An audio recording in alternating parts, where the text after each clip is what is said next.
تو مجھے اتنی سخت تکلیف ہو رہی تھی. میں نے کہا یار کیا ضرورت, دیکھو نا بیچارہ گرمی کا موسم ہے, پیاس لگے گی اور پسینہ آئے گا, کیوں بھاگ رہا ہے؟ اب میری مجبوری بھی ہے, گاڑی کو تو چلنا ہے. جب تک ہم احساس پیدا نہیں نہ کرتے, میرے قبلہ عالم فرمایا کرتے تھے کہ تیری گاڑی کے آگے سے کوئی غلط کراس کر گیا اور دوڑ کے گزر گیا اور کوئی سخت جملہ بھی کہہ گیا ہے, اس پر بھی تنقید نہ کر. تو اپنے دل میں اس کا احساس پیدا کر, سوچ کے ہو سکتا ہے اسے گھر میں کوئی ایمرجنسی ہو گئی ہو. اپنی سوچوں کو مثبت کریں.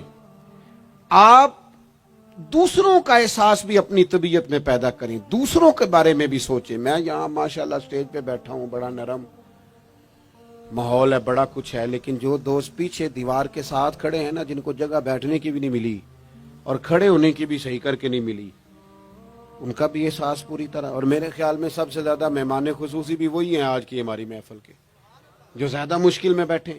احساس اپنی کہاں تک احساس کرنا ہے؟ لو حدیث پاک سنو. اللہ کے محبوب علیہ السلام فرماتے ہیں میں نماز پڑھانے کھڑا ہوتا ہوں, نماز. کریم فرماتے ہیں میرا دل کرتا ہے میں لمبی نماز پڑھاؤں, لیکن پھر پیچھے سے نہ کسی بچے کے رونے کی آواز آتی ہے. دل تھا لمبی پڑھاؤں, بچہ رو پڑا تو مجھے خیال آتا ہے اس کے رونے سے اس کی اماں کو تکلیف ہو رہی ہوگی, میں نماز چھوٹی کر دیتا ہوں. اللہ کی نماز مختصر کر دی احساس کے طور پر. حضور اس امام مسجد سے سخت ناراض ہو گئے تھے, صحیح حدیث میں موجود ہے, جس کے مقتدیوں نے آ کے شکایت کی تھی کہ یا رسول اللہ بہت لمبی نماز پڑھاتا ہے. یہاں تو لوگ احساس ہی نہیں کرتے میرے بھائی, یہاں تو احساس ہی نہیں کرتے. یہاں تو میں آیا ہوں نا رات کے 1 بجے محفل میں, تو میری طرح کے لوگ او تہاڈا ذوق ہی نہیں, تسی سبحان اللہ ہی نہیں آندے, تسی ہاتھ ہی نہیں کھڑے کر دے. او بھائی تو نہیں آیا ہے, تو ٹر جانا ہے اپنا سارا سمیٹ کے پیسے گنا کے. اتنے بیچارے مغرب دے بیٹھے نے, ان کا ذوق, تو اپنا ذوق بھی بیان کرنا, آنا تو بھی اسی وقت محفل میں جب سارے آئے ہیں. تے نالے تو تے گل کر کے آیا میں انہیں ہزار لینا ہے, تے مفت آئے نے سارے بیچارے. اس لیے ہو سکتا ہے ان کا عشق تجھ سے زیادہ ہو. کروں مدح اہل دول رضا, اور پڑے اس بلا میں میری بلا, میں گدا ہوں اپنے کریم کا, یہ میرا دین ہے کوئی پارا انا نہیں. اس لیے میرے عزیز احساس دوسروں کا پیدا کریں اپنی طبیعت میں. ہم نا احساس نہیں کرتے, خدا را احساس کرو. ٹھیک ہے پریشانیاں ہیں, لیکن میں جوان سے کہوں گا تو نوجوان ہے, باہر تجھے ٹینشنیں ہیں, کاروبار کی مسائل ہیں, پریشانیاں ہیں, لیکن اللہ نے تجھے جوان کیا نا, حوصلہ دیا ہے نا, تو باہر کی ٹینشنیں باہر چھوڑ کے آیا کر. گھر تیرے ابا جی انتظار کر رہے ہیں, ان کے پاس بیٹھ, ان کا دکھ سن, حوصلہ بڑا کر. پھر گھر کے اندر تیری اماں بیٹھی ہے, اس نے تیرے سے بات کرنی ہے, کئی باتیں سنانی ہے. تیرا بیٹا ہے وہ دوڑ کے آیا, ابا ابا کہتے, اور تو کہتا لے جا میری طبیعت نہیں ٹھیک. دنیا میں سب سے مصروف وقت رسول کریم نے گزارا ہے, لیکن حضور تو غلاموں کی بات بھی سنتے, حضور تو گھر والوں کو وقت بھی دیتے. سیدہ عائشہ صدیقہ فرماتی ہیں جب تک گھر میں رہتے گھر کا کوئی کام ہی کرتے رہتے. اور حضور تو نواسوں کو ٹائم دیتے, نماز کے وقت بھی ساتھ لے جاتے.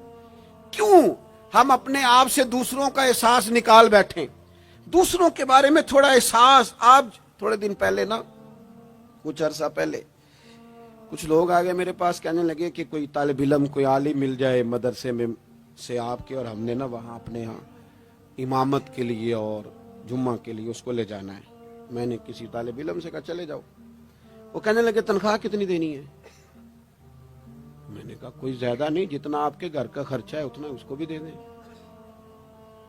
وہ پریشان ہو گیا, جی میں تسی نہیں سارے ہو گئے, تو اتنے پیسے دے دیں جتنا ہمارا خرچہ ہے. ہم تو صاحب ہوتے ہیں, اس کو کیسے دے دیں یہ والا خرچہ؟ تو کہنے لگے نہیں جی وہ تو ٹھیک ہے, تسی کوئی 10 چھڑو. اور میں نے کہا میں آپ کو وہ بتا رہا ہوں جو حضرت صدیق اکبر نے بتایا ہے. آپ کی تنخواہ کتنی لگائیں؟ کہا درمیانے مہاجر کا جتنا خرچہ ہے نا اتنا میرا بھی لگا دو. حضور گزارا نہ ہوا, فرمایا میں لوگوں کی تنخواہیں بڑھا دوں گا, جہاں سب کا گزارا ہوگا ابو بکر کا بھی ہو جائے گا. یہ کیا بات ہوئی کہ تیرا گزارا نہیں ہوتا تو مزدور کا کیسے ہوتا ہے, غریب آدمی کا احساس جب تک تجھے دوسروں کا پیدا نہیں ہوتا تو حضور کے اسوہ حسنہ تک نہیں پہنچ سکتا. تو نے نبی پاک کا طریقہ نہیں اپنایا. یہ پتہ ہے